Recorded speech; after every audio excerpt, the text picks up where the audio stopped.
আলগি বাজার মেঘনা পার্কে আসলাম আজকা সীসা খাওয়ার জন্য। এই চাঁদনি রাত, কি সুন্দর ভিউ! ওয়াও, অসাধারণ একটা ভিউ ছিল।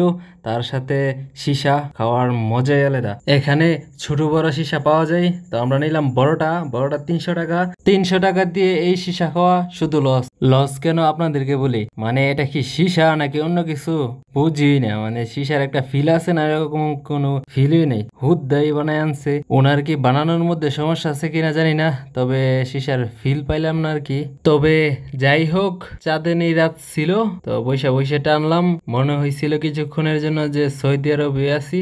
আসলে সৌদিয়ান সৌদিয়ান ফিল, মানে সৌদি আরবের লোকেরই বিভিন্ন বারো গিয়া এরকম বড় বড় সীসা নিয়া ওনারা খায় আর কি, বৈশা বৈশা চিল টিল করে। তো আমরা ভাবলাম যে একটা সৌদিয়ানের মতো একটু চিল টিল করবো। তো চিল টিল করার জন্য যেতে আলগি বাজার, পরে আলগি বাজার এইদিকে রওনা হলাম চিল করার জন্য।